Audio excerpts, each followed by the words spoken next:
Students, आज एक नया चैप्टर हम स्टार्ट कर रहे हैं, परमाणु संरचना, एटॉमिक स्ट्रक्चर। परमाणु क्या है?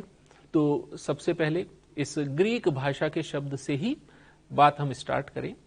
ग्रीक भाषा में इसका अर्थ, एटम नामक शब्द का अर्थ है अविभाज्य, अर्थात ऐसा कण जिसे विभाजित नहीं किया जा सकता है।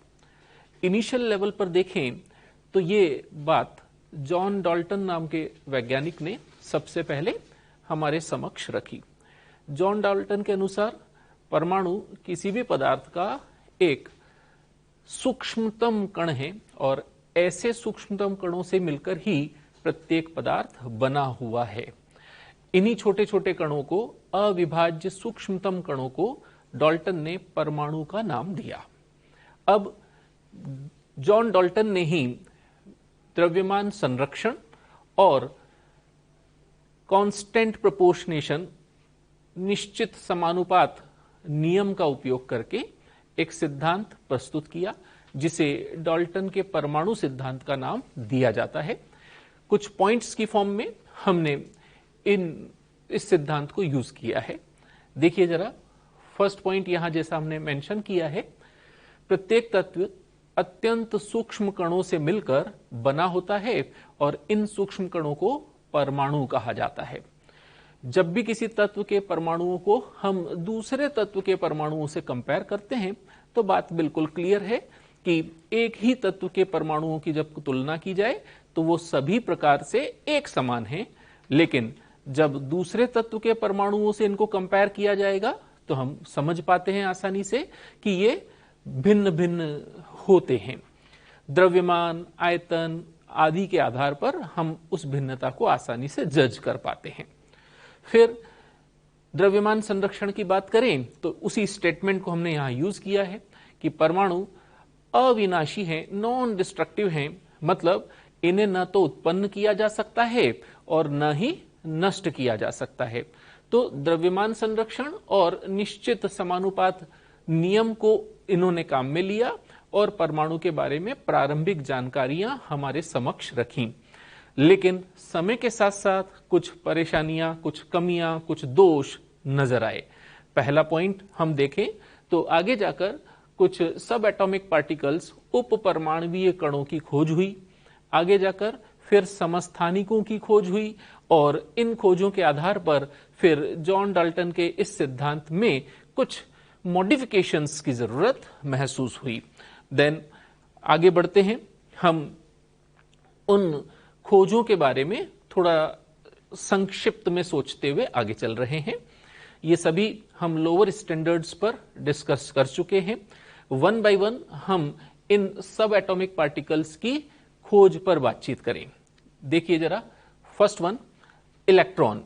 जैसा आपके पास जानकारी है, विसर्जन नलिका के प्रयोग, जिसे विलियम क्रुक्स ने डिजाइन किया था, कांच की वो बेलनाकार नलिका, 2 इलेक्ट्रोड सील किए और निर्वात पंप की मदद से दाब में कमी का काम किया।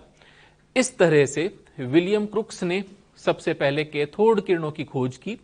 इन्हीं कैथोड किरणों के डेवलपमेंट के बाद, उस खोज के बाद समय के साथ साथ कुछ और developments, Millikan oil drop experiment और जे थॉमसन ने कुछ निश्चित कैलकुलेशंस को फॉलो किया और हम इलेक्ट्रॉन की जानकारी तक पहुंच पाए। तो जैसा हमने मेंशन किया, इलेक्ट्रॉन के लिए खोजकर्ता जे थॉमसन, कैथोड किरण प्रयोग के माध्यम से इस खोज तक पहुंचा गया। विसर्जन नलिका में जब कैथोड किरणों को हमने डेवलप होता हुआ देखा था तो एक पॉइंट इंटरेस्टिंग वहां से इंपॉर्टेंट भी है, उसे याद रखना है, और इट इज दिस कि कैथोड किरणों का निर्माण करने वाले जो कण हैं वो हमेशा इलेक्ट्रॉन होते हैं। चाहे हम विसर्जन नलिका में गैस बदल दें, चाहे धात्विक इलेक्ट्रोड बदल दिया जाए, दोनों ही कंडीशंस में कैथोड किरणों का निर्माण करने वाले कणों की प्रकृति चेंज नहीं होती। और इस प्रकृति को हमने आइडेंटिफाई किया था जब हम ऐसा सोच पाए थे कि कैथोड किरणों का निर्माण करने वाले कणों के लिए जो विशिष्ट आवेश है E/m, ये E/m कभी भी गैस की प्रकृति या धात्विक इलेक्ट्रोड बदलने पर चेंज नहीं होता। इन दिस वे सबसे पहले हमें कैथोड किरणों के निर्माण करने वाले इन कणों के बारे में जानकारी प्राप्त हुई। आफ्टर दैट जब पदार्थ में एक ऋण आवेशित कण के बारे में खोज कंप्लीट कर ली गई, तो फिर पदार्थ में एक धन आवेशित कण को आइडेंटिफाई करने की कोशिश स्टार्ट की गई और इस जगह पर गोल्डस्टीन का एनोड किरणों की खोज का प्रयोग सामने आता है। जैसा आपके पास जानकारी है, गोल्डस्टीन ने छिद्रित कैथोड का प्रयोग करके विसर्जन नली का प्रयोग में कुछ मॉडिफिकेशंस फॉलो किए और उन्होंने एनोड किरणों को आइडेंटिफाई किया। मतलब कम दाब की अवस्थाओं में एनोड से कुछ किरणें कैथोड की ओर ट्रेवल करती हैं और इन्हीं किरणों को एनोड किरण या केनाल किरण नाम दिया गया। जब विसर्जन नलिका में गैस को बदलते हैं तो एनोड किरणों की निर्माण करने वाले जो कण हैं वो भी परिवर्तित हो जाते हैं और इन कणों को आइडेंटिफाई करने के लिए अगेन विशिष्ट आवेश E/m को फोकस किया गया। जब विसर्जन नलिका में हाइड्रोजन गैस का उपयोग किया गया तो एनोड किरणों का निर्माण करने वाले कणों के लिए E/m विशिष्ट आवेश का मान मैक्सिमम मिला और ऐसे मैक्सिमम विशिष्ट आवेश वाले कणों को फाइनली रदरफोर्ड ने आइडेंटिफाई किया एज प्रोटॉन। तो एनोड किरणों के माध्यम से फिर प्रोटॉन की खोज तक हम पहुंच पाए। इन दिस वे पदार्थ में एक ऋणावेशित और धनावेशित कण की खोज कंप्लीट हुई। समय के साथ साथ हम एक तीसरे सब एटॉमिक पार्टिकल को आइडेंटिफाई कर पाए, दैट इज न्यूट्रॉन। और इस न्यूट्रॉन को जेम्स चैडविक नाम के वैज्ञानिक ने आइडेंटिफाई किया। इनके प्रयोग में पतली बेरिलियम परत पर इन्होंने अल्फा कण की बौछार करके इस उदासीन कण को आइडेंटिफाई किया। इन दिस वे ये प्रारंभिक जानकारी परमाणु के बारे में आपके पास ऑलरेडी है, जस्ट एक क्विक समरी की फॉर्म में आप इसे यूज करें। इन दिस वे जब उप परमाणुीय कणों की खोज कंप्लीट हुई तो इसी को हमने समराइज किया और एक छोटी सी टेबुलर फॉर्म में इन डिटेल्स को आप फॉलो कर सकेंगे। फर्स्ट वन, इलेक्ट्रॉन के बारे में जानकारी है। जब सिंबलाइज करते हैं तो E- हम लिखा करते हैं। आवेश ऋणावेशित है, 1.6 इंटू 10⁻⁻19 कूलॉम आवेश। इलेक्ट्रॉन के द्रव्यमान की बात करें तो 9.1 इंटू 10⁻31 किलोग्राम इसका मास है। ग्राम में चेंज करेंगे तो 1000 से हमने मल्टीप्लाई कर दिया है, अकॉर्डिंगली ये पावर्स चेंज हुई। AMU यूनिट के साथ एक इंटरेस्टिंग वैल्यू है 0.00055 AMU इलेक्ट्रॉन का द्रव्यमान। विशिष्ट आवेश की बात करें, E/m को फॉलो करें तो आवेश और द्रव्यमान का अनुपात देखिए जरा, 1.76 इंटू 10⁻11 कूलॉम प्रति किलोग्राम में ये विशिष्ट आवेश प्राप्त हुआ। सिमिलरली जब प्रोटॉन के बारे में सोचते हैं तो आवेश के परिमाण में अंतर नहीं है, अब धनावेशित कण है और द्रव्यमान इलेक्ट्रॉन से काफी बड़ा, 1.672 इंटू 10⁻27 किलोग्राम इस द्रव्यमान का कण ग्राम में आप आसानी से कन्वर्ट कर पाते हैं और AMU यूनिट के साथ 1.007 AMU इसका वैल्यू है। विशिष्ट आवेश की बात करें तो अगेन आवेश और द्रव्यमान का यह अनुपात 9.58 इंटू 10⁻7 कूलॉम प्रति किलोग्राम। जब इलेक्ट्रॉन और प्रोटॉन को कंपेयर करें तो द्रव्यमान वाइज एक छोटा सा कंपैरिजन है, कहा जा सकेगा mass of proton is 1837 times of mass of electron. तो ये रिलेशन भी आपकी जानकारी में है ही। After that neutron, neutron symbol small n हम इसके लिए यूज किया करते हैं। आवेश 0, उदासीन कण है। द्रव्यमान प्रोटॉन से थोड़ा अधिक, 1.675 इंटू 10⁻27 किलोग्राम एग्जैक्ट वैल्यू की बात करें तो, और AMU यूनिट्स में भी हमने मेंशन कर लिया है 1.008 AMU। E/m 0 obvious। Now the fourth particle alpha particle जो इस टेबल में हमने मेंशन किया है। अल्फा कण हीलियम का नाभिक है, ये द्विधनावेशित हीलियम 2He4 हीलियम के लिए जस्ट सिंबलाइज हम करते हैं और +2 आवेश हमने साथ में मेंशन किया है। तो ये द्विधनावेशित हीलियम अल्फा कण के रूप में इसे आप पहचानते ही हैं। नाउ आवेश की बात करें तो प्रोटॉन से 2 गुना आवेश, हीलियम में 2 प्रोटॉन और 2 न्यूट्रॉन उपस्थित है, तो आवेश प्रोटॉन का 2 गुना पॉजिटिव है ऑब्वियसली। द्रव्यमान की बात करें तो 2 प्रोटॉन और 2 न्यूट्रॉन का योग, ओवरऑल हमने इसको मेंशन कर दिया है 4 × 1.008 mu की फॉर्म में, और विशिष्ट आवेश अगेन कूलॉम प्रति किलोग्राम में ये वैल्यू है। इन दिस वे हमारे पास ये कुछ कंक्लूसिव जानकारियां जहां परमाणु में उपस्थित कणों के बारे में संक्षिप्त व्यवस्था आपने फॉलो कर ली है। मास of proton mass of neutron के ऑलमोस्ट बराबर है। हाँ, कहीं डोमिनेंसी की बात आएगी तो mass of neutron is slightly greater then mass of proton. In this way जब इन कणों के बारे में जानकारियां मिली तो यहां से संबंधित एक क्वेश्चन लेते हैं। इलेक्ट्रॉन, प्रोटॉन, न्यूट्रॉन तथा अल्फा कणों को विशिष्ट आवेश या E/m के अवरोही क्रम में, घटते हुए क्रम में व्यवस्थित करना है।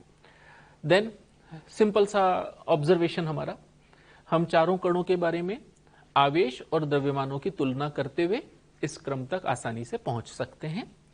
1 by 1 आगे बढ़ते हैं। First of all electron, E/m of electron,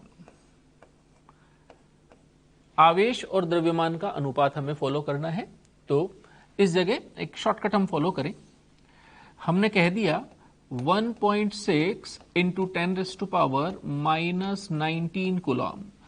ये जो इलेक्ट्रॉन या प्रोटॉन का आवेश है इसे 1 इकाई आवेश हम कह देते हैं। तो 1 इकाई आवेश हमने इसको बोल दिया है। देन आवेश का मान 1 इकाई डिवाइडेड बाय द्रव्यमान, इलेक्ट्रॉन के लिए ये वैल्यू है 0.00055। न्यूमेरिकली हम कंपैरिजन करके इस क्रम का डिसीजन कर लेना चाहते हैं। Second one proton, E/m of proton. देखिए जरा, अगेन आवेश, इकाई आवेश, द्रव्यमान की बात करें तो AMU यूनिट में लिखता हूं 1.007 AMU। Third one neutron, E/m of neutron. उदासीन कण है तो विशिष्ट आवेश का मान हुआ 0। इट मीन्स सबसे छोटा विशिष्ट आवेश इसका मिलेगा। और आगे देखें, fourth one alpha particle, E/m of alpha particle. आवेश की बात करें तो 2 यूनिट्स के बराबर आवेश, प्रोटॉन का 2 गुना, और द्रव्यमान की बात करें तो प्रोटॉन का 4 गुना, 4 × 1.008 AMU यूनिट्स के साथ हमने इन वैल्यूज को काम में ले लिया। जस्ट ऑब्जर्व करें, अवरोही क्रम हमें लिखना है, घटता हुआ क्रम, तो सबसे पहले होना चाहिए सबसे बड़ा वैल्यू। कंपैरिजन करें तो इस डिनोमिनेटर टर्म को देखें जरा, 0.00055 सबसे छोटा डिनोमिनेटर है ये। इट मींस न्यूमेरिकली सबसे बड़ा वैल्यू हमको मिलने वाला है, तो ये मैक्सिमम वैल्यू मिलेगा। मिनिमम हो गया न्यूट्रॉन, तो यहां ये मिनिमम वैल्यू, तो मिनिमम और मैक्सिमम तो हमने क्लियरली आइडेंटिफाई कर लिया। नाउ घटते हुए क्रम में लिखना है तो electron will be at first, after that proton और अल्फा कण का कंपैरिजन करें यहां डिनोमिनेटर बड़ा वैल्यू है तो ऑब्वियस सी बात है अल्फा कण का विशिष्ट आवेश छोटा रहने वाला है। ऐसी सिचुएशन में number 2 will be proton, number 3 will be alpha particle और नंबर 4 मिनिमम विशिष्ट आवेश के साथ न्यूट्रॉन। इन दिस वे हम विशिष्ट आवेश का अवरोही क्रम आसानी से आइडेंटिफाई कर पाते हैं। एक और क्वेश्चन देखें, प्रोटॉन और अल्फा कण के विशिष्ट आवेश E/m का अनुपात ज्ञात कीजिए। तो अगेन ये भी एक इजी सा ही ऑब्जर्वेशन हमारा। अब हम प्रोटॉन और अल्फा कण का कंपैरिजन करें तो कंसेप्ट वाइज सिंपल सा ही है। E/m ऑफ प्रोटॉन हम फॉलो करें तो इकाई आवेश और द्रव्यमान हुआ 1.007 AMU। अल्फा कण की बात करें तो E/m of alpha particle that is 2 इकाई आवेश और द्रव्यमान 1.007। कंपैरिजन को फॉलो करते हुए मैंने इसको ऐसा लिख दिया है, mass of neutron mass of proton almost बराबर है, तो अकॉर्डिंगली हमने इन यूनिट्स को फॉलो कर लिया। नाउ यहां से कंपेयर करें तो समझ में आता है तुरंत, जैसा हमने डायरेक्टली मेंशन किया है, प्रोटॉन और अल्फा कण के E/m का रेशियो जो रहेगा दैट इज 2:1 और 2/4 को फॉलो किया 2:1, 2:1। इस अनुपात को हम आसानी से आइडेंटिफाई कर सकते हैं। इस तरह के छोटे छोटे क्वेश्चंस यहां से क्रिएट किए जा सकेंगे। आगे बढ़ते हैं। परमाणु संरचना में ये प्रारंभिक जानकारियां हुई जो हमने परमाणुवीय कणों की खोज से संबंधित कलेक्ट कर ली हैं। अब इस चैप्टर में किस तरह से आगे बढ़ेंगे उस पर बातचीत करते हैं। परमाणु की संरचना से संबंधित कुछ फैक्ट्स हैं और जैसा टॉपिक्स के बारे में हम उस ऑर्डर को डिसाइड कर लें तो फर्स्ट ऑफ ऑल हम थॉमसन और रदरफोर्ड प्रतिरूप के बारे में चर्चा करेंगे। आफ्टर दैट 2 इंटरेस्टिंग कंसेप्ट हमारे सामने हैं, उस ऐतिहासिक क्रम को हम फॉलो करते हुए चल रहे हैं। थर्ड वन जिसे विद्युत चुंबकीय तरंगों के रूप में हमें ऑब्जर्व कर लेना है। आफ्टर दैट प्लांक के क्वांटम सिद्धांत की खोज हुई तो उसे फॉलो करेंगे, उस पर डिस्कशन करेंगे। इन दोनों ही सिद्धांतों के उपयोग से नील्स बोर ने एक और नया मॉडल इंट्रोड्यूस किया, बोर प्रतिरूप पर डिटेल में चर्चा करेंगे। आफ्टर दैट समय के साथ साथ कुछ डेवलपमेंट्स को फॉलो करते हुए हम डी ब्रोगली कंसेप्ट और हाइजेनबर्ग के अनिश्चितता सिद्धांत को डिस्कस करेंगे और इन सब की मदद से फाइनली हम एक तरंग यांत्रिकी मॉडल के बारे में विस्तार से चर्चा करेंगे जिसमें क्वांटम संख्याओं के माध्यम से हम परमाणु संरचना के बारे में अपने इस अध्ययन को कंप्लीट कर पाएंगे। परमाणु प्रतिरूप पर बात करते हैं आगे। फर्स्ट ऑफ ऑल थॉमसन का परमाणु प्रतिरूप। तो जैसा हमारे पास जानकारी है, जे थॉमसन ने इलेक्ट्रॉन से संबंधित डिटेल्स के बारे में बातचीत की। न्यूट्रॉन की खोज हुई उसके पहले ही थॉमसन ने एक परमाणु मॉडल इंट्रोड्यूस किया।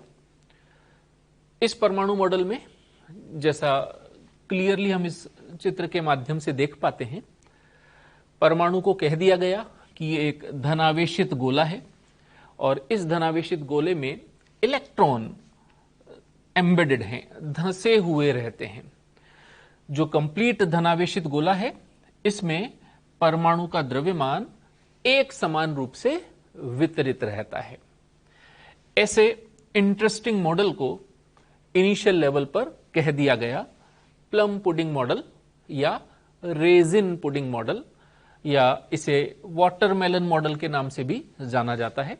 तरबूज के समान यह संरचना, जहां परमाणु एक धनावेशित गोले के रूप में है और बीजों की तरह यहां इलेक्ट्रॉन धंसे हुए हैं, एम्बेडेड हैं। In this way initial level पर थॉमसन का परमाणु प्रतिरूप प्रस्तुत किया गया। बट टाइम के साथ साथ इसमें कमियां देखी गई।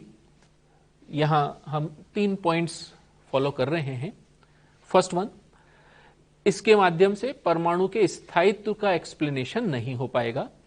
धनावेशित गोले में अगर इलेक्ट्रॉन एम्बेडेड हैं तो एक स्टेबल मॉडल का आंसर यहां से नहीं मिल सकता। द्रव्यमान को परमाणु में एक समान रूप से वितरित माना गया है, यह भी एक दोष के रूप में आइडेंटिफाई किया गया। और यह एक स्टैटिक मॉडल है जहां इलेक्ट्रॉन स्थिर अवस्था में मौजूद हैं, लेकिन समय के साथ साथ कुछ ऐसे प्रयोग देखे गए जहां इलेक्ट्रॉन की मूवमेंट पर कंसंट्रेट करते हुए ही आंसर्स तक पहुंचने का रास्ता दिखाई देता है। तो ऐसी सिचुएशंस में थॉमसन के परमाणु प्रतिरूप को डिस्कार्ड किया गया और इस सब में सबसे इंपॉर्टेंट ऑब्जेक्शन क्रिएट किया गया रदरफोर्ड के द्वारा। तो रदरफोर्ड के इस अल्फा कण प्रकीर्णन प्रयोग के माध्यम से बात को हम आगे बढ़ाते हैं। तो थॉमसन के अकॉर्डिंगली जो परमाणु मॉडल था उसमें एक धनावेशित गोले में इलेक्ट्रॉन एम्बेडेड हैं, धंसे हुए हैं, इस कंसेप्ट को हाईलाइट किया, सोचकर आगे प्रयोग को डिजाइन किया गया। और जो प्रयोग है रदरफोर्ड के प्रकीर्णन प्रयोग के रूप में, तो एक स्केच आप देख पा रहे हैं। इन दिस वे अल्फा किरणों के स्रोत के रूप में रेडियम को हम इस चैम्बर में काम में लेते हैं। यहां से अल्फा कण बम्बार्ड किए जाएंगे। इन अल्फा कणों को गुजारा गया रदरफोर्ड के इस प्रकीर्णन प्रयोग में लेड प्लेट से, जहां एक स्लिट, एक छिद्र काम में लिया गया है, सो दैट एक प्रॉपर डायरेक्शन में अल्फा कणों को बम्बार्ड किया जाए। बम्बार्डिंग कहां की जाएगी? इसके लिए सामने एक थिन गोल्ड फॉइल को यूज किया गया। 100 नैनोमीटर की इस अल्प मोटाई की गोल्ड की फॉइल को काम में लिया गया। अल्फा कणों की इस पर बमबारी की गई। Concept is again the same. Thomson के परमाणु मॉडल को ही अपेक्षित करते हुए रदरफोर्ड ने यह प्रयोग किया और इस जगह पर जब अल्फा कण इस गोल्ड फॉइल से टकराते हैं तो इनिशियल एक्सपेक्टेशन ऐसा ही है कि अल्फा कण पॉजिटिवली चार्ज्ड पार्टिकल हैं। ये पॉजिटिवली चार्ज्ड पार्टिकल जब उस धनावेशित गोले वाली परत से टकराएंगे तो सभी अल्फा कणों को तुरंत प्रतिकर्षित होकर लौट आना चाहिए, बट इट इज नॉट सो। हुआ क्या? रदरफोर्ड के ऑब्जर्वेशन को देखिए तो रदरफोर्ड ने 3 अलग अलग प्रेक्षण यहां पर प्राप्त किए।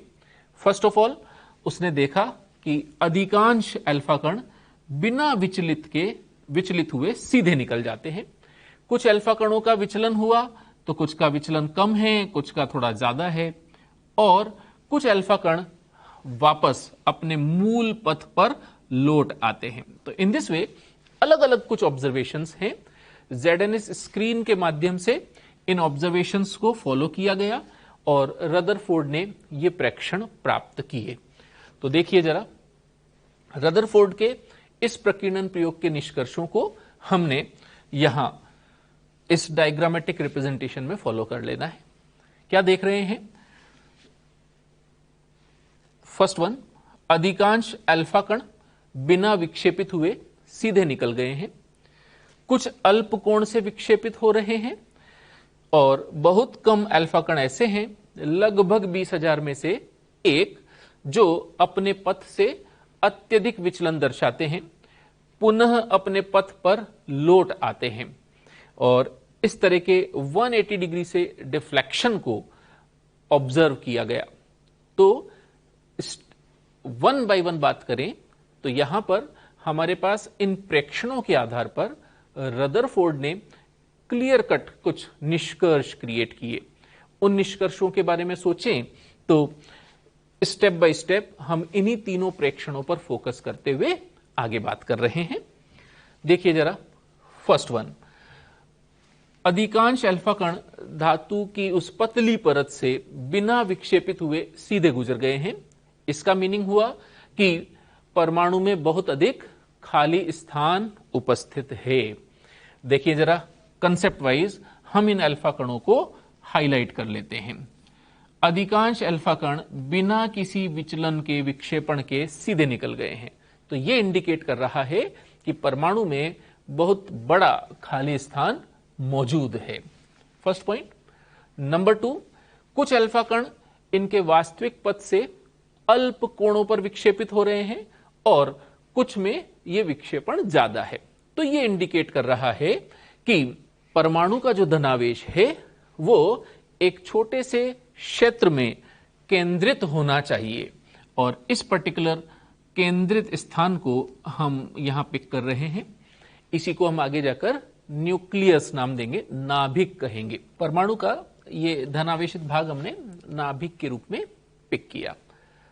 अधिकांश अल्फा कण इसी नाभिक की वजह से प्रतिकर्षित हुए और कुछ कणों का कम, कुछ कणों का अधिक कोण से विक्षेपण हुआ।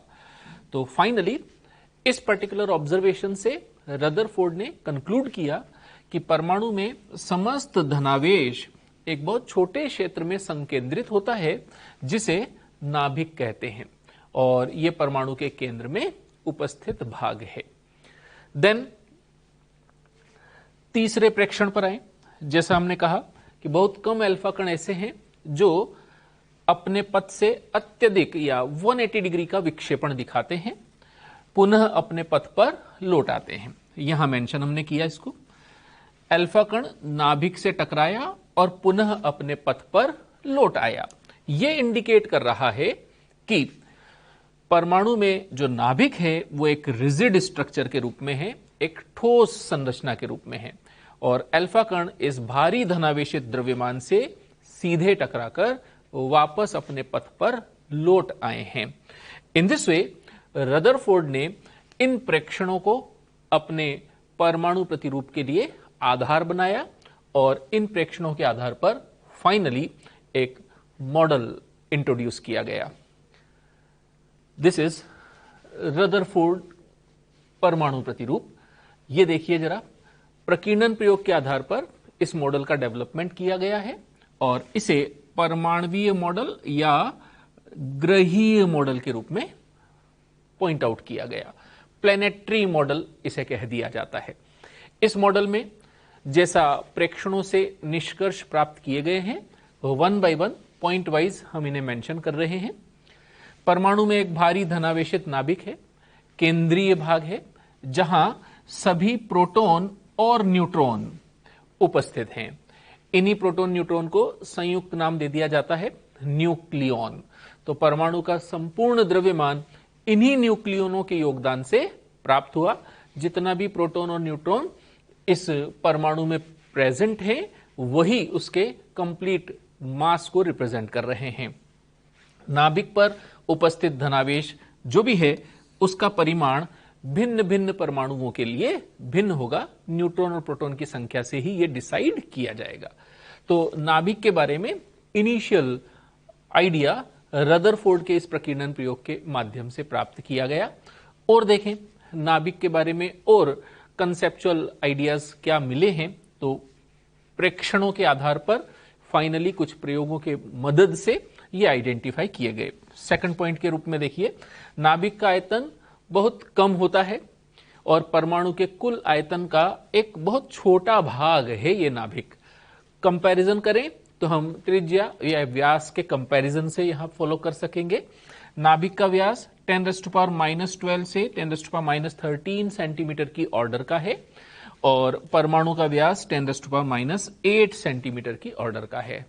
इन दिस वे अगर हम कंपेयर करें तो डायमीटर का एक कंपैरिजन देखिए, परमाणु के व्यास और नाभिक के व्यास का ये रेशो दैट इज 10⁵।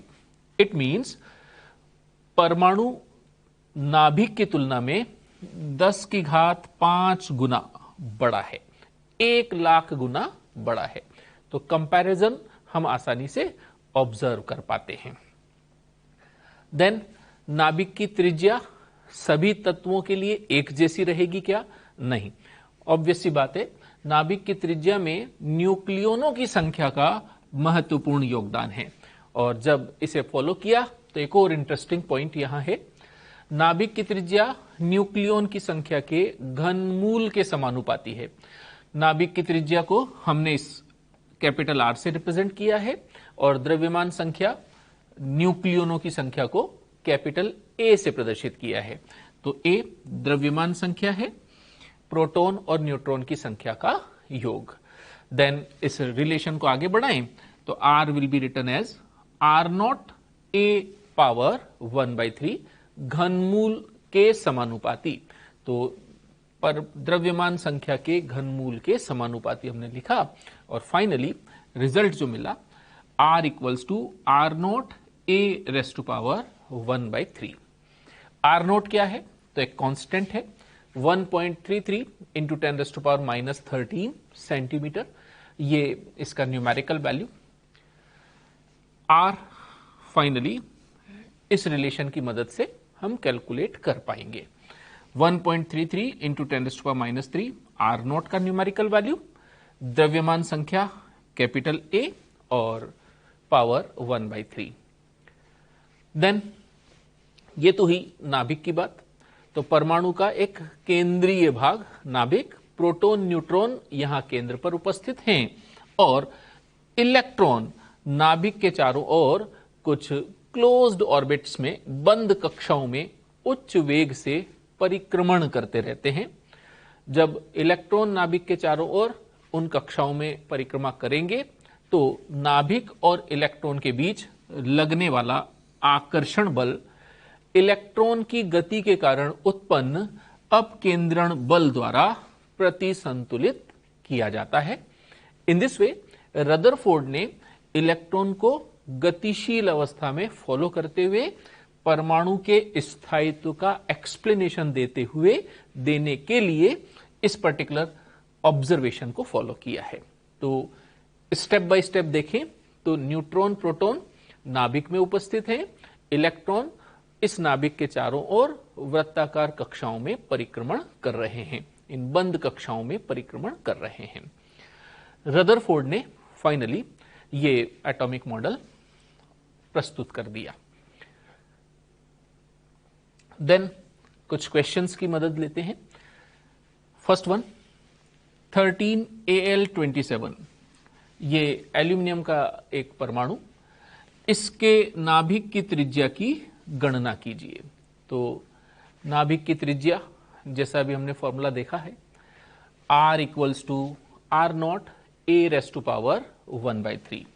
तो आर नॉट का न्यूमेरिकल वैल्यू, ए द्रव्यमान संख्या, एल्यूमिनियम के लिए इट इज 27 का क्यूब रूट 3 से मल्टीप्लाई करेंगे we will get 3.99 into 10 raise to power -13 centimetre. Interesting point is कि हम एलिमेंट बदलते चलें, द्रव्यमान संख्या के अनुपात में नाभिक की त्रिज्या भी चेंज होती रहेगी। तो एक छोटा सा सिंपल क्वेश्चन ये हुआ। एक और इंटरेस्टिंग पॉइंट है, एक क्वेश्चन की फॉर्म में से फॉलो करते हैं। सिद्ध कीजिए कि नाभिक का घनत्व किसी भी लिए गए तत्व पर निर्भर नहीं करता, उससे स्वतंत्र है। मतलब हम कोई भी तत्व लें, नाभिक का घनत्व एक कांस्टेंट वैल्यू के रूप में मिलता है। यह एक इंटरेस्टिंग फैक्ट है। देखिए जरा, घनत्व द्रव्यमान और आयतन का अनुपात हुआ। अब अगर किसी परमाणु के लिए द्रव्यमान और आयतन का यह अनुपात हमें फॉलो करना है तो द्रव्यमान का रेफरेंस देते हैं तो द्रव्यमान संख्या की बात करनी चाहिए, और जब आयतन की बात कर रहे हैं तो उस गोलाकार भाग नाभिक के आयतन को फॉलो करेंगे। द्रव्यमान हमने लिख दिया है द्रव्यमान संख्या a, और नाभिक का आयतन हो गया 4/3 पाई r क्यूब, उस गोलाकार भाग का आयतन। कैपिटल R हमने मेंशन किया था, ये नाभिक की त्रिज्या है। तो नाभिक की त्रिज्या को फॉलो किया और नाभिक का आयतन हमने काम में ले लिया है। नाउ कैपिटल R, नाभिक की त्रिज्या को हमने फॉलो किया था, तो R equals to R nought A raise to power 1/3। ठीक, इसको एज इट इज सब्सटीट्यूट किया और ए का घनमूल होल क्यूब की फॉर्म में देख रहे हैं तो it will be A, it is cancelled here, और आर नॉट क्यूब आपको यहां कांस्टेंट वैल्यू की फॉर्म में दिखाई देगा। इन दिस वे द्रव्यमान संख्या का ये कैंसिलेशन आप फॉलो करेंगे और आंसर फाइनली मिला हमें 1/4/3 pi R not cube. R not एक कांस्टेंट है, पाई एक कांस्टेंट है। इन दिस वे घनत्व का जो ये मान होगा वो एक स्थिर संख्या के बराबर ही होने वाला है। इट मींस एक इंटरेस्टिंग फैक्ट हमको मिला कि हम तत्व कोई भी लें लेकिन नाभिक का घनत्व सदैव कांस्टेंट रहने वाला है। देन रदरफोर्ड के परमाणु प्रतिरूप की कमियों पर बात करते हैं। जैसा हमने इस परमाणु प्रतिरूप में बात की है, परमाणु के केंद्र पर नाभिक है और नाभिक के चारों ओर इलेक्ट्रॉन परिक्रमण कर रहा है। इट मींस इस अवधारणा को फॉलो करते हुए रदरफोर्ड ने परमाणु के स्थायित्व को समझाने की कोशिश की। बट क्लासिकल मैकेनिक्स के अनुसार, जहां हम मुख्यतः नाम लेते हैं मैक्सवेल का, तो मैक्सवेल के अनुसार जब भी इलेक्ट्रॉन अपनी ऊर्जा का विद्युत चुंबकीय विकिरण के रूप में उत्सर्जित करते रहेंगे तो इलेक्ट्रॉन के लिए ऊर्जा में इस कमी के साथ साथ अपने पथ पर लगातार परिक्रमण पॉसिबल नहीं होगा। क्या मीनिंग हुआ? देखिए जरा, जब इलेक्ट्रॉन नाभिक के चारों ओर परिक्रमण कर रहा है तो परिक्रमा करते करते अपनी ऊर्जा को लूज करता जाएगा। जब ऊर्जा में कमी होगी तो ऑब्वियस सी बात है नाभिक के द्वारा लगने वाला आकर्षण बल डोमिनेंट होगा, और ऐसा है तो इलेक्ट्रॉन परिक्रमण के साथ साथ नाभिक के निकट आता जाएगा, और जब ऐसा हुआ तो अल्टीमेटली इलेक्ट्रॉन नाभिक के चारों ओर सर्पिलाकार पथ पर गति करते हुए अंत में नाभिक में गिर जाना चाहिए। इन दिस वे हम कह पाएंगे कि परमाणु में नाभिक के चारों ओर इलेक्ट्रॉन परिक्रमा कर रहा है और कुछ समय पश्चात वो इलेक्ट्रॉन नाभिक में धंसा हुआ मिलेगा। इट मींस हम इस परमाणु प्रतिरूप के स्थायित्व पर ऑब्जेक्शन ऑब्जर्व कर रहे हैं। तो इन दिस वे स्थायित्व को प्रॉपर एक्सप्लेनेशन यहां नहीं मिल पाया। दूसरी बात, जब आगे इलेक्ट्रॉन की इस ऊर्जा में सतत रूप से उत्सर्जन को फॉलो किया गया तो परमाणुवीय स्पेक्ट्रम के कंसेप्ट को इंट्रोड्यूस किया गया। यह भी एक इंटरेस्टिंग और इंपॉर्टेंट ऑब्जेक्शन है रदरफोर्ड के मॉडल में। क्या कह रहे हैं हम कि जब इलेक्ट्रॉन लगातार ऊर्जा को उत्सर्जित कर रहा है तो स्पेक्ट्रोमीटर से इस ऑब्जर्वेशन को जब किया जाएगा तो स्पेक्ट्रम भी सतत होना चाहिए, मतलब लगातार ऊर्जा के उत्सर्जन का ऑब्जर्वेशन स्पेक्ट्रम में होना चाहिए। But it is not so. परमाणुवीय स्पेक्ट्रम असतत होता है, और जब हम इस एटॉमिक स्पेक्ट्रम को फॉलो करते हैं तो यह रेखीय स्पेक्ट्रम के रूप में प्राप्त होता है। मीनिंग हुआ कि वहां परमाणु के उस असतत स्पेक्ट्रम में हमें निश्चित आवृत्ति की कुछ रेखाएं मिल रही हैं। इट मींस परमाणु के उस वास्तविक स्पेक्ट्रम को आप रदरफोर्ड मॉडल की मदद से नहीं समझा पाते हैं।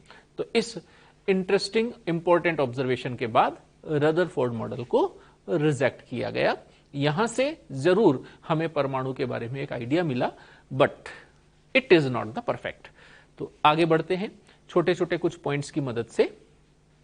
अब तक जो जानकारी हमने कलेक्ट कर ली है वहां परमाणु में एक केंद्रीय भाग नाभिक हमने कह दिया है जहां न्यूट्रॉन प्रोटॉन उपस्थित हैं और नाभिक के बाहर इलेक्ट्रॉन उपस्थित हैं।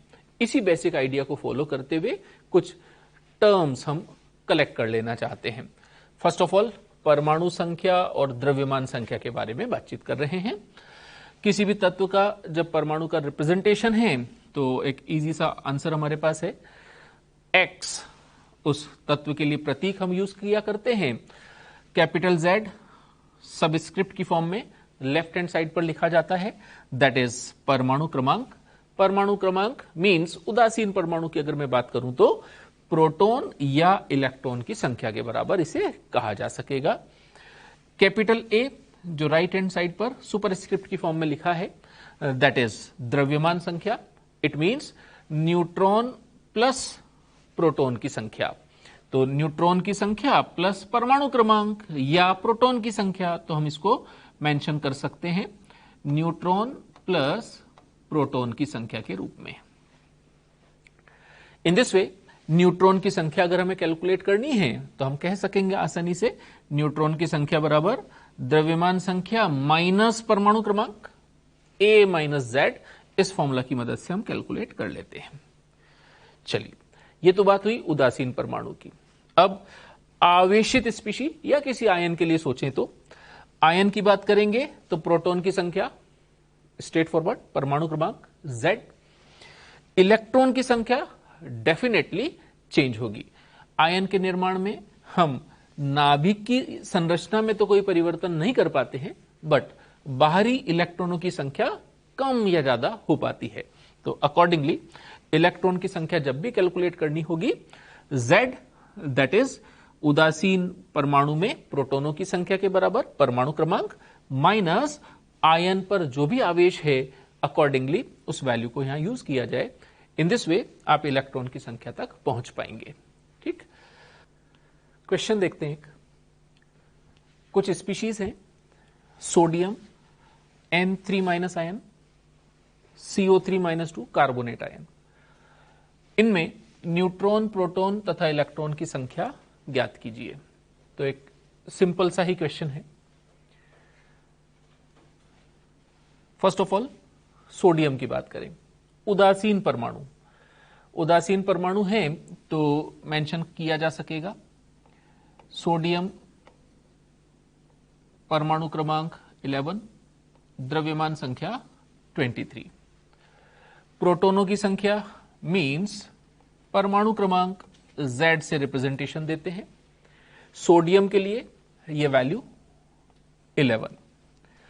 उदासीन परमाणु है तो प्रोटॉन और इलेक्ट्रॉन की संख्या बराबर है। इट मींस इलेक्ट्रॉन भी 11। नाउ न्यूट्रॉनों की संख्या, जैसा भी हमने बात की थी, न्यूट्रॉन की संख्या मींस द्रव्यमान संख्या माइनस परमाणु क्रमांक। तो द्रव्यमान संख्या है यहां 23, परमाणु क्रमांक 11 और डिफरेंस 23 में से 11 सब्ट्रैक्ट कर देते हैं, न्यूट्रॉन की संख्या मिल गई 12। ठीक, now second one N-3 ion, nitrogen परमाणु का ये आयन है। देखिए जरा, नाइट्रोजन परमाणु क्रमांक 7, द्रव्यमान संख्या 14। उदासीन परमाणु में प्रोटॉन की संख्या मींस परमाणु क्रमांक, तो वहां से तो पिक कर लें पहले। परमाणु क्रमांक 7 है, आयन है तो भी प्रोटॉनों की संख्या इस Z के बराबर 7। न्यूट्रॉन की संख्या 14 - 7, A - Z, again it is 7।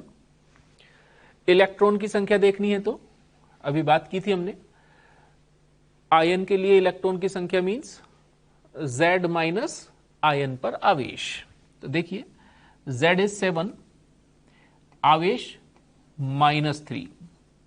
Finally electron की संख्या मिल गई 10। Third one carbonate ion, CO3 - 2 ion. देखिए दो प्रकार के परमाणु इन्वॉल्व हैं। कार्बन परमाणु क्रमांक 6, द्रव्यमान संख्या 12। ऑक्सीजन परमाणु क्रमांक 8 और द्रव्यमान संख्या 16। प्रोटॉनों की संख्या तक पहुंचना है तो आसान सा काम है। एक कार्बन परमाणु, 3 ऑक्सीजन परमाणु इस आयन की संरचना में इन्वॉल्व हैं। देन सभी के लिए प्रोटॉनों की संख्या ऐड कर लेते हैं। कार्बन के प्रोटॉन हो गए 6 प्लस 3 ऑक्सीजन के प्रोटॉन हो गए 3 × 8 24, टोटल हुआ 30 प्रोटॉन इस आयन में। न्यूट्रॉन की बात करें, कार्बन के न्यूट्रॉन 12 - 6 6 प्लस 3 ऑक्सीजन के न्यूट्रॉन, प्रत्येक ऑक्सीजन में 16 माइनस 8 न्यूट्रॉन है, 3 into 8, again the same total 30 is here. न्यूट्रॉनों की संख्या हो गई। इलेक्ट्रॉन की संख्या पर बात करते हैं। पहले तो इलेक्ट्रॉनों की संख्या कार्बन और 3 ऑक्सीजन के लिए अटैच करते हैं। कार्बन के इलेक्ट्रॉन 6, 3 ऑक्सीजन के इलेक्ट्रॉन 3 इंटू 8 माइनस आयन पर आवेश, आयन पर आवेश है -2। देन अब टोटल हुआ 6 plus 24 plus 2, answer finally 32। In this way ion हो या उदासीन परमाणु हो, हम उन स्पीशीज में इलेक्ट्रॉन, प्रोटॉन, न्यूट्रॉन आसानी से फाइंड आउट कर सकते हैं।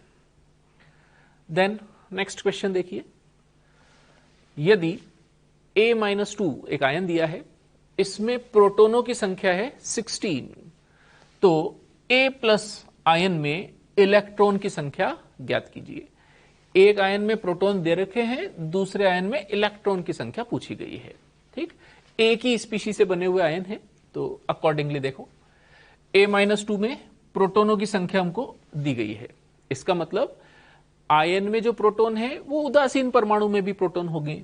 तो फिर A-2 में अगर प्रोटॉन दिए हैं 16, तो ऑब्वियस सी बात है उदासीन परमाणु A में भी प्रोटोनों की संख्या 16 ही होगी। चलिए, अब A में इलेक्ट्रॉन की संख्या भी मिल गई हमको, क्योंकि अगर उदासीन परमाणु है तो इलेक्ट्रॉन और प्रोटॉन की संख्या बराबर। तो इस उदासीन परमाणु में प्रोटॉन मिल गए हमको 16 और इलेक्ट्रॉन भी हैं 16। अब जो क्वेश्चन में पूछा गया है A प्लस आयन में इलेक्ट्रॉन की संख्या, तो वहां से पिक करते हैं। A प्लस आयन में इलेक्ट्रॉन बताने हैं तो क्या कहें, Z माइनस आयन पर आवेश। सिंपल, Z इज 16, प्रोटॉन की संख्या माइनस आवेश +1, इसे फॉलो किया and we get the final result. 15 electron इस A प्लस आयन में उपस्थित होंगे। देन एक और प्रश्न देखिए, A-3 आयन में इलेक्ट्रॉनों की संख्या दी गई है 18 और इसकी द्रव्यमान संख्या मेंशन की गई है 31। तो बताइए न्यूट्रॉन और प्रोटॉनों की संख्या इस आयन में कितनी होंगी। देखते हैं जरा। A-3 आयन है, A-3 आयन में इलेक्ट्रॉनों की संख्या 18 दी गई है। इलेक्ट्रॉन की संख्या का मीनिंग हमारे पास बिल्कुल क्लियर है। इलेक्ट्रॉन की संख्या बराबर क्या, Z माइनस आयन पर आवेश। तो देखिए Z माइनस आयन पर आवेश इलेक्ट्रॉनों की संख्या है। प्रश्न में इलेक्ट्रॉन की संख्या दी गई है 18, तो मैं यहां सब्स्टिट्यूट करता हूं। 18 will be written as Z minus आवेश, आवेश कितना है -3 यूज कर लिया। इट मींस Z का वैल्यू मिला 15। तो 15 उदासीन परमाणु में प्रोटोनों की संख्या या इस आयन में प्रोटोनों की संख्या का रिप्रेजेंटेशन हो गया। तो प्रोटॉन की संख्या तो हमको मिल गई है। नाउ A, द्रव्यमान संख्या की वैल्यू हमको दी गई है 31 और द्रव्यमान संख्या से हम डायरेक्टली कनेक्ट कर सकते हैं। न्यूट्रॉन की संख्या निकालनी है, कैलकुलेट करनी है, तो A माइनस Z, द्रव्यमान संख्या A दिया गया है, Z का वैल्यू आपने आइडेंटिफाई कर लिया है।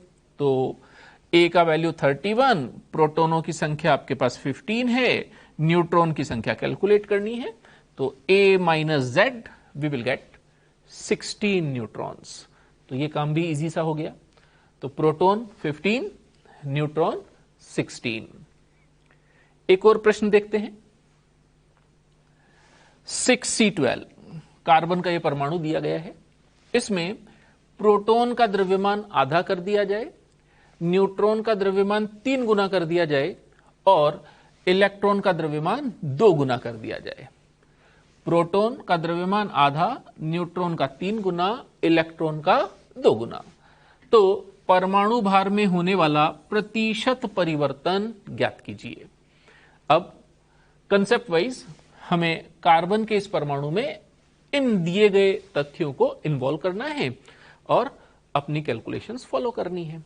तो सबसे पहले तो इलेक्ट्रॉन के द्रव्यमान की बात कर लें ताकि इसे कैलकुलेशन में हम तुरंत यूज कर सकें। इलेक्ट्रॉन का द्रव्यमान चेंज करेंगे तो परमाणु भार पर कोई प्रभाव नहीं होगा, क्योंकि न्यूट्रॉन और प्रोटॉन की तुलना में इलेक्ट्रॉन का द्रव्यमान नगण्य सा ही है। तो इलेक्ट्रॉन के द्रव्यमान से तो कोई चेंजेस नहीं होने वाले हैं। इस पॉइंट का ध्यान रखेंगे और स्टेप बाय स्टेप सोचते हैं। हमारे पास 6C12 कार्बन का यह परमाणु दिया गया है।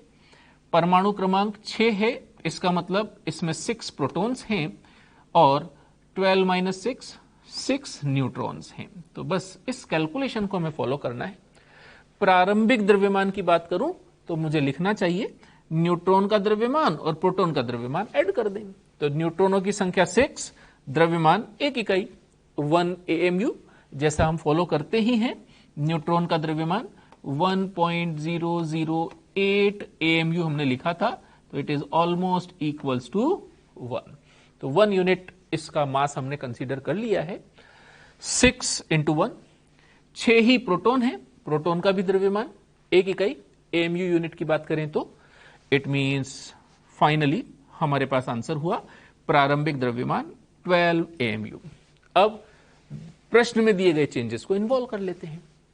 प्रोटॉन का द्रव्यमान आधा कर दिया जाए और न्यूट्रॉन का द्रव्यमान 3 गुना कर दिया गया है। इट मीन्स न्यूट्रॉनों की संख्या को फॉलो करें, अंतिम द्रव्यमान को कैलकुलेट करते हैं। जो अब तक 1 यूनिट था अब उसे 3 गुना कर दिया है, 3 यूनिट।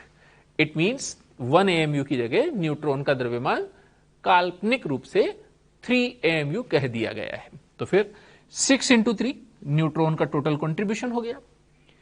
प्रोटॉन का द्रव्यमान आधा किया गया है।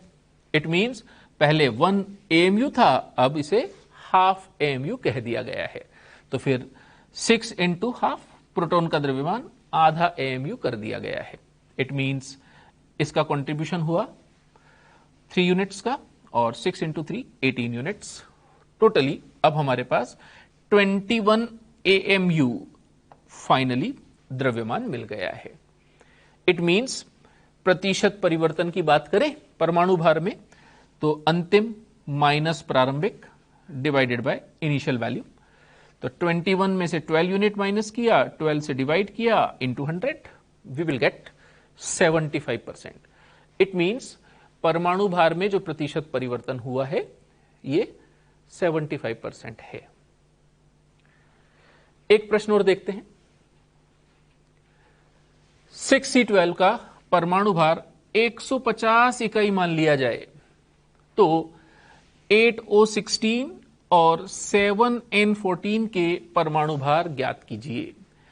तो काल्पनिक रूप से कार्बन के परमाणु भार में चेंज किया गया है। कार्बन का परमाणु भार 12 AMU के बराबर है, but let it is 150 units. तो ऑक्सीजन और नाइट्रोजन के परमाणु भार में होने वाला वो फाइनल चेंज क्या होगा, उनकी वैल्यूज क्या होंगी, वो आइडेंटिफाई करना है। तो देखिए जरा, कार्बन 12 AMU इसका मास है वास्तविक रूप से, और इसे 150 इकाई के बराबर कह दिया गया है। देन अकॉर्डिंगली इन दोनों में होने वाले चेंजेस को भी हम पिक करें। देखें जरा, 8O16 के लिए मास है वास्तविक रूप में 16 AMU। तो जब 12 AMU को 150 यूनिट्स कहा गया है तो 16 AMU की वैल्यू क्या होगी?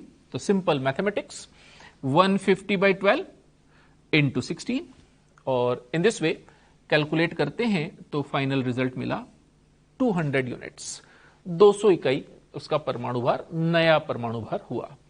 सिमिलरली नाइट्रोजन की बात करें तो नाइट्रोजन के लिए वास्तविक द्रव्यमान 14 AMU हमारे पास है, और इस 14 AMU को अब इस काल्पनिक मान के रूप में परिवर्तित करना है। तो अगेन कार्बन से कंपैरिजन किया है, 150/12 1 AMU का वैल्यू मिल गया है और 14 से मल्टीप्लाई किया। फाइनली इसे सॉल्व करते हैं, result is 175 units. In this way हम कार्बन के इस काल्पनिक परमाणु भार को यूज करके ऑक्सीजन और नाइट्रोजन के परमाणु भार भी कैलकुलेट कर पाएंगे।